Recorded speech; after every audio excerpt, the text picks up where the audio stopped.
आप सभी लोगों का मेरे YouTube चैनल पर बहुत बहुत स्वागत है। भारतीय जनता पार्टी में दो लोग दावेदार हैं प्रधानमंत्री पद के लिए।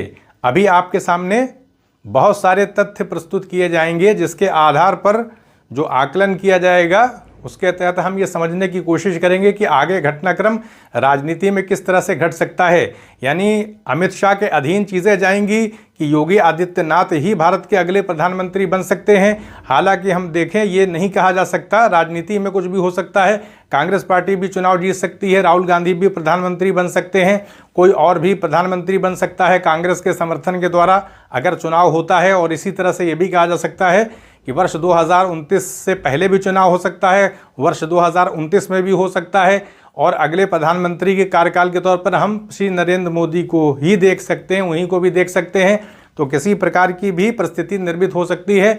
यहाँ पर अभी सिर्फ इतना प्रयास है कंसाइज वे में कि हम ये देखें कि इस समय पार्टी के अंदर, भारतीय जनता पार्टी के अंदर, अगर प्रधानमंत्री श्री नरेंद्र मोदी ये फैसला लेते हैं कि वो अब अगले उसमें कार्यकाल में प्रधानमंत्री के पद पर नहीं रहेंगे, सक्रिय जो राजनीति है उससे वो अगर खुद को दूर करते हैं, ऐसा कोई निर्णय वो कर लेते हैं, तो फिर भारतीय जनता पार्टी की कमान किसके पास होगी, इसी पर विश्लेषणात्मक कुछ बातें आपके सामने संक्षेप में रखी जाएंगी। पहली चीज़ ये है कि हमें यह समझ लेना है कि जो राजनीति वर्तमान में चल रही है उसमें नैतिकता के लिए बहुत कम स्थान बचा हुआ है। साम दाम दंड भेद ये सारी चीज़ें अपनाई जाती हैं। और पहले की राजनीति में भी हम देखें, चाहे प्राचीन काल चले जाएं, मध्यकाल में चले जाएं, तो उस समय भी गुटबंदी आपको देखने को मिलेगी। यानी दरबारी षड्यंत्र मध्यकाल में भी था, पहले भी था, और आज भी किसी न किसी रूप में गुटबंदी जो है वो पार्टियों में देखने को मिलती है। तो जो गुट शक्तिशाली हो जाता है वो उसी का कोई व्यक्ति जो है वो कोई भी इंसान प्रधानमंत्री पद के लिए वो निर्वाचित हो जाते हैं। तो गुटबंदी जो है हमारी भारतीय राजनीति की एक, हम कह सकते हैं कि विशेषता है। तो ऐसे में हम ये देखें कि प्रधानमंत्री श्री नरेंद्र मोदी के सबसे निकट कौन है।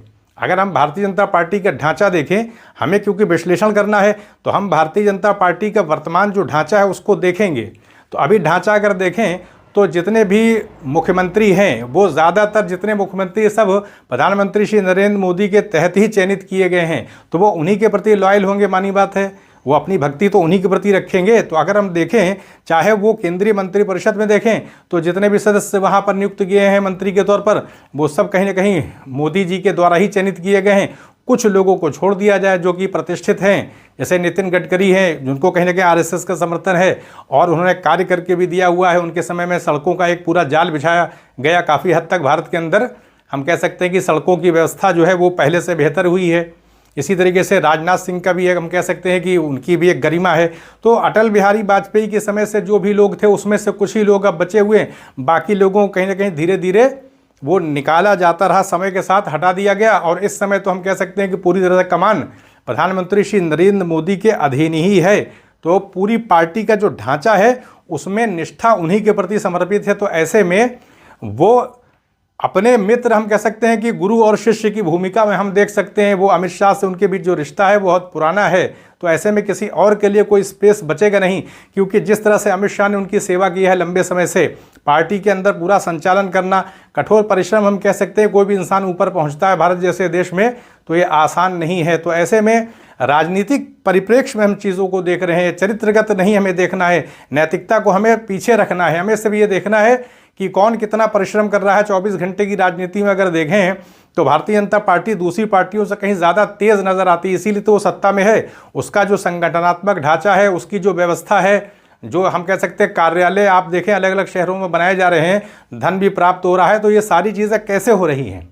हाथ पे हाथ रख करके बैठे रहने से नहीं हो रही है, बाकायदा सारी चीज़ों को प्रबंधित किया गया है। एक पूरा ढांचागत, हम कह सकते हैं, रूप निर्मित किया गया है और उस ढांचे के तहत ही भारतीय जनता पार्टी सफल हो रही है। साम दाम दंड भेद की जो राजनीति, उसमें हर प्रकार के चक्र जो है वो संचालित किए जा रहे हैं, सारी परिस्थितियों को निर्मित किया जा रहा है। अगर कहीं से वोटों को खरीदा जाना है, जैसे दूसरी पार्टियां भी करती रही हैं, धन के आधार पर भारत में गरीबी है तो इस तरह के आरोप लगाए जाते रहे कि शराब की बोतलें दी जा रही हैं, पैसा दिया जा रहा है, ये दिया, इस तरह के आरोप लगते रहे, मीडिया में आते रहें, लोग पैसा देते हुए पकड़े जाते रहें। तो ये कोई भारतीय जनता पार्टी का ही चरित्र नहीं है, बल्कि ये पार्टियों का पूरे भारत के अंदर देखेंगे, जहाँ जिसको मौका मिलता है, विधायकों को, सांसदों को, वहाँ लोगों का वोट लेने की है, जिस रूप में भी मिल जाए उसमें कहीं ना कहीं कार्य किया जाता है। तो इस प्रकार की चीज़ें चल रही हैं, वो सिर्फ बीजेपी से ही संबंधित नहीं है।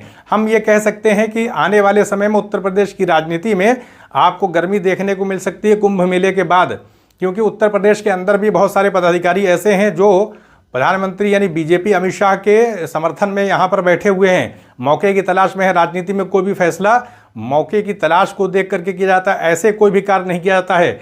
और प्रधानमंत्री श्री नरेंद्र मोदी बहुत ही पारंगत हैं इस मामले में, वो चीज़ों को देख लेते हैं, दूरदर्शी हैं, राजनीति ऐसे नहीं कर रहे हैं। अगर इतना बड़ा केंद्रीकरण भारत जैसे देश में वो चला रहे हैं तो इतना आसान नहीं सारी चीज़ों को देख रहे हैं। उनकी राजनीति आप देखें कि किसानों को न्यूनतम समर्थन मूल्य वो नहीं दे रहे हैं, लेकिन किसानों को पैसा भी दे रहे हैं। इसी तरीके से देखें 80 करोड़ की आबादी लगभग मान के चलें कि अनाज भी उपलब्ध कराया जा रहा है, तो गरीबों का आधार बनाए रखा हुआ, उनको मकान भी वो दे रहे हैं। उनके कार्यकाल में ज़्यादा मकान जो है बना कर दिए जा रहे हैं। बाकायदा फ़ोन आता है कि आपके पास मकान है कि नहीं, मैसेज आते हैं, तो उसमें पूरी सक्रियता दिखाई पड़ती है। कहीं भी आप देखेंगे स्लगिश अप्रोच नहीं है, सुस्ती नहीं है, आक्रमणता नहीं दिखाई पड़ेगी, बड़ी तेज़ी दिखाई पड़ेगी। इसीलिए भारतीय जनता पार्टी जीत रही है। और भारतीय जनता पार्टी का जो आंतरिक ढांचा है उसमें योग्य लोगों को नियुक्त किया गया, बाकायदा विश्लेषण करते हैं। विधानसभा के हिसाब से, राज्यों के हिसाब से विश्लेषण किया जाता है कि कहाँ बीजेपी कितना जीत सकती है, कहाँ कमज़ोर पड़ती है, और फिर अगर कितने मतों से यहाँ पर हार जीत का निर्णय हो सकता है तो वो पहले तय कर लिया जाता है। उसके बाद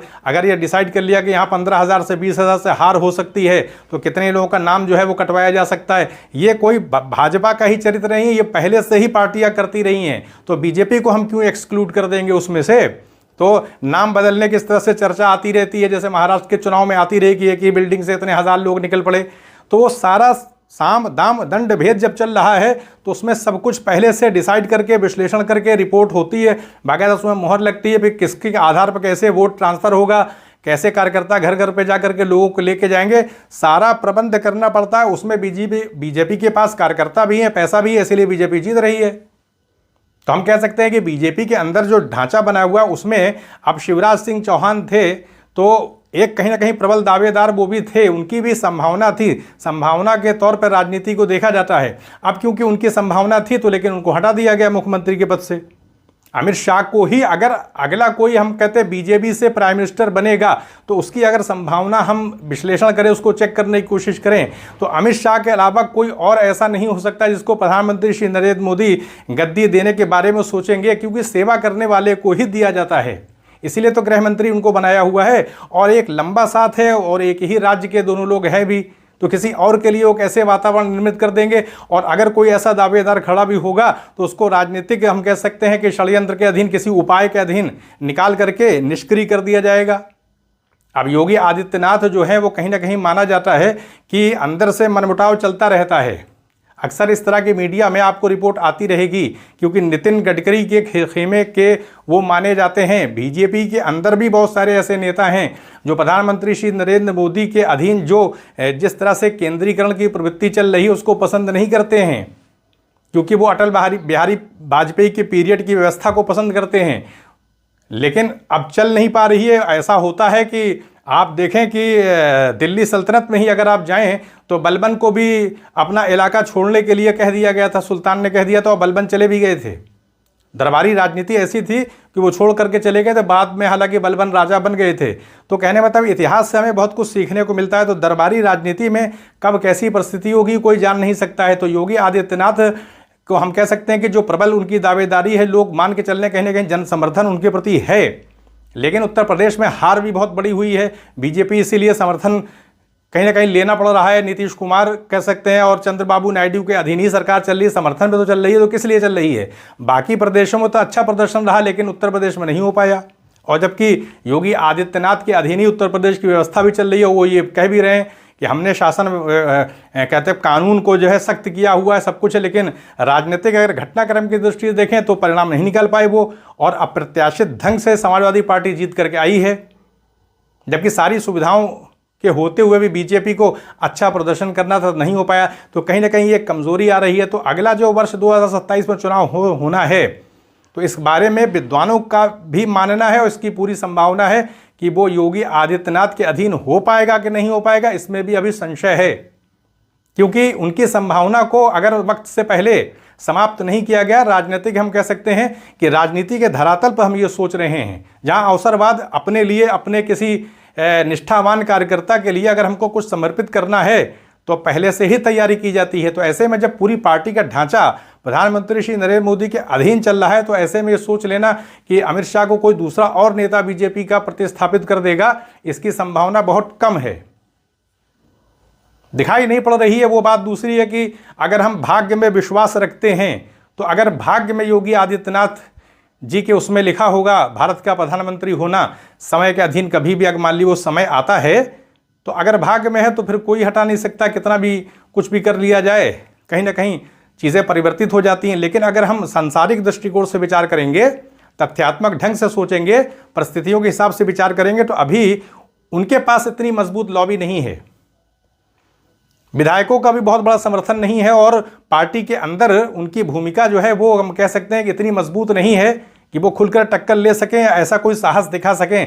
जिस दिन वो इस प्रकार का साहस दिखाएंगे वो उनको पार्टी में किनारे कर दिया जाएगा। लेकिन वो अपने हिसाब से उत्तर प्रदेश में रेलिवेंट खुद को बनाए हुए हैं, कहीं ना कहीं घटनाक्रम चलते रहते हैं उत्तर प्रदेश में कुंभ मेले के अंदर, जैसे एक लगातार जो है कार्य किया जा रहा है उनके तहत ताकि पूरे भारत में एक संदेश जाए कि एक अच्छे कुंभ का आयोजन जो है उनके अधीन किया जा रहा है। वो तो ऐसा प्रयास कर रहे हैं, कहीं ना कहीं राजनीति भी इसमें रहती है क्योंकि उनको आगे अपना फ्यूचर भी तो लेके चलना है। वो अगर ऐसा नहीं करेंगे तो फिर राजनीति करने का मतलब क्या है। आगे अभी उत्तर प्रदेश के मुख्यमंत्री है तो वो तो स्वप्न देखेंगे कि वो प्रधानमंत्री बने, क्योंकि उत्तर प्रदेश तो एक बड़ा राज्य है, यहाँ पर सबसे ज़्यादा लोकसभा की संख्या भी है। तो ऐसे में अगर वो स्वप्न देखते हैं तो ये पूरी तरीके से हम कह सकते हैं कि उनका स्वप्न देखना जायज़ है, वो तार्किक है पूरी तरह से। और अगर वो समर्थ हैं, बस ये है कि राजनीति के कांटों पे गुजरते हुए उनको अपने लिए पूरा प्रबंध करना पड़ेगा सुरक्षा का। अगर वो नहीं कर पाएंगे और दूसरी लॉबी जो है वो गुट जो है वो मजबूत रहेगा तो उनको किनारे कर दिया जाएगा। तो ये राजनीति का धरातल बड़ा सख्त है। हम देखें ये किसी भी पार्टी के लिए, कोई भारतीय जनता पार्टी की बात नहीं हो रही, दूसरी पार्टियों में भी ऐसा हो रहा है। कांग्रेस पार्टी के अंदर खुद जितने पुराने नेता थे, जैसे गुलाम नबी आज़ाद थे, तो वो छोड़ के जा चुके हैं। कहने का मतलब है कि ये आना जाना पार्टियों में चलता रहता है। लेकिन भारतीय जनता पार्टी के अगर हम स्वरूप को देखेंगे तो ज़्यादा संगठित, कहीं केंद्रीकृत स्वरूप है पार्टी का। पैसे के मामले में भी पार्टी समर्थ है और हम कह सकते हैं कि प्रधानमंत्री श्री नरेंद्र मोदी के अधीन पूरे जो भी ढांचागत जो कुछ भी है, बिसात बिछी हुई है, वो उन्हीं के प्रति समर्पित हैं सारे कार्यकर्ता। और भारत की जनता का भी कहीं ना कहीं सपोर्ट है, क्योंकि किसानों के खाते में पैसा भी वो भेजते रहते हैं।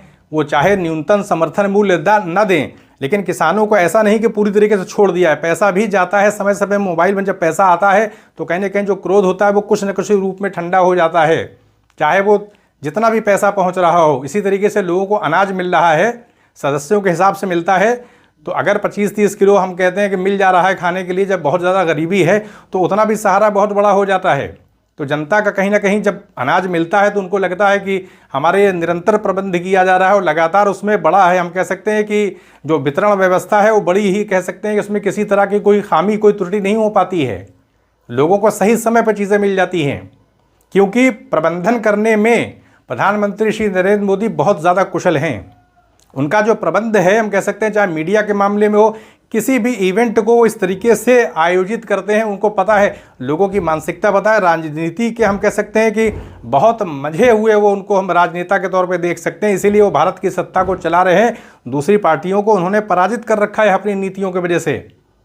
दूसरी पार्टियों के पास अगर हम देखें तो उतनी कुशलता नहीं है, जितनी कर्मठता वो दिखाते हैं। निरंतर रात में जगते भी हैं और कहीं से भी कोई चूक नहीं होती है। खासकर चुनाव को लेकर के तो बहुत संवेदनशील रहते हैं वो, क्योंकि जानते हैं कि सत्ता का जो आधार बना हुआ है उनके पास, वो कहीं ना कहीं चुनाव से जुड़ा हुआ है। इसलिए हम कह सकते हैं कि जो ढांचागत व्यवस्था है उसके अधीन आगे आने वाले समय में अमित शाह के अलावा और कोई पार्टी में पद नहीं ग्रहण कर पाएगा। जब तक प्रधानमंत्री श्री नरेंद्र मोदी है, तो वो अगर हटेंगे, कभी भी विचार करते हैं तो वो सिर्फ अमित शाह को ही वो गद्दी देंगे और इसीलिए गृह मंत्री भी बनाया हुआ है। बाकी क्योंकि पार्टी की कमान उन्हीं के अधीन है, तो अब किस तरह से हो सकता हो योगी आदित्यनाथ जी की, क्योंकि ये गर्मियाँ भी है तो उनको मनाने की कोशिश की जाएगी। अगर वो मान जाते हैं तो ठीक है, वरना किसी न किसी उपाय के तहत उनको प्रभावहीन करने की कोशिश की जाएगी। और कुंभ मेले के बाद हम इस प्रकार की राजनीति को देखेंगे, क्योंकि ऐसी संभावना बहुत कम है कि अगला जो चुनाव उत्तर प्रदेश का होगा वो योगी आदित्यनाथ के अधीन होगा। इसकी संभावना बहुत क्षीण दिखाई पड़ रही है। विद्वान इस प्रकार का मत नहीं रख रहे हैं। आगे क्या होगा ये तो समय ही तय करेगा। तो यहीं पर अनुमति दें, चैनल को सब्सक्राइब भी करें, शेयर भी करें। आप सभी लोगों का बहुत बहुत धन्यवाद।